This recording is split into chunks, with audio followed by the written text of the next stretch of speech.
Welcome to my presentation about Robert M. Hutchins. He was born in 1899 and died in 1977. He was an American educator. Hutchins wanted to seek out to balance the curriculum in college. He graduated from Yale Law School and then later became dean of that school. So let's dive deeper into how Hutchins was involved in education. It is possible that since Hutchins did spend some time serving in World War I, that time helped shape his viewpoint and his philosophy on education. Believing in subjects that were non-academic was not on his agenda. He introduced the great books to the University of Chicago, where he was president. There is no doubt that the world is ever-changing. He wanted students to seek wisdom and truth while educating themselves in liberal arts. When comparing Hutchinson's viewpoint to today's viewpoint in our education system, there seems to be some bumps. Hutchins believed his educational system is in line with that of the ancient Greeks. Now, the modern school systems still adapt studying the first principles, but Hutchins believed that was all education was to embody. The school systems that can be studied today can be seen implementing trades. When it came to intellectual training, many can agree that infants cannot be taught from any school curriculum, not at first. Education begins at birth, though, training one's character before entering the classroom. You know, that's how things start. We start at birth and then we move forward.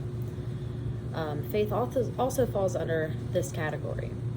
Not only faith in oneself, but that of a religious matter. Moving on to the aspect of who can be educated. Hutchins believed that if capable, all people should be educated at least for 20 years. Personally, this is not possible for everyone. After high school graduation, most seniors are 18 years old. Some may have attended a trade program that their school offered, and that would have left them a certificate that could start them in a job right out of high school.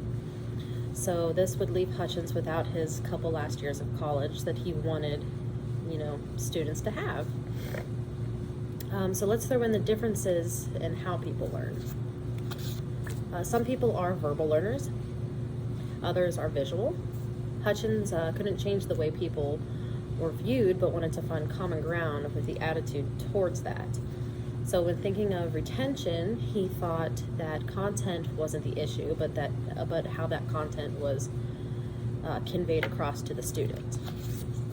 Hutchins wanted education to be strictly from specific books, but realizing that wasn't always the case, he chose to agree upon content while allowing America to solve the problem. This could be interpreted by saying that students are going to do with their education what they will. Hutchins summed up his viewpoint by a few different aspects.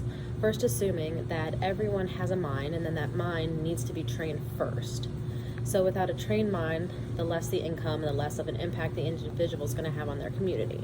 So the less the education, the lesser standpoint they're going to have in their community. Hutchins also links social change to intelligence.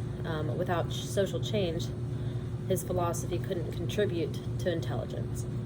So believing that intelligibility is most important throughout life. So up to this point, this information has been his viewpoint, but there were aspects that he did approve and that he did reject. So in that handout, I touched base on Hutchinson's view on how materialism contributed to mankind's outlook. This is something that Hutchins disagreed with. Just because some aspect of that curriculum might not be directly related to making a living doesn't mean that it's not important to learn or put into the curriculum. So societies views education as a direct link to income. So matter of fact, at the University of Minnesota, once stated that they preferred students out of high school to not have any specific training. So this aspect is in favor of Hutchins. If all colleges prefer no training, then the core curriculum would then become more important than the trade school curriculum that some high schools offer. So Hutchins's view may seem outdated, but it is more important for the students wanting to further their education. Hutchins has great points that are very useful for today's educator. Hutchins rejected theology as a main principle for education. He was convinced that the need for revelation was more important. He also had specific viewpoints on wisdom and virtue. So Catholics did believe that although good, his objectives are superficial. There is conflicting understanding for the Catholics as well. So since Hutchins doesn't agree to add theology to his curriculum, he does teach theodicy, the knowledge of God from natural reason. So to wrap things up, Hutchins accomplished many things in his life as an educator. Viewing how materialism affected students to what he believed should be a part of the curriculum. He was a strong educator and a very successful one too. Thank you.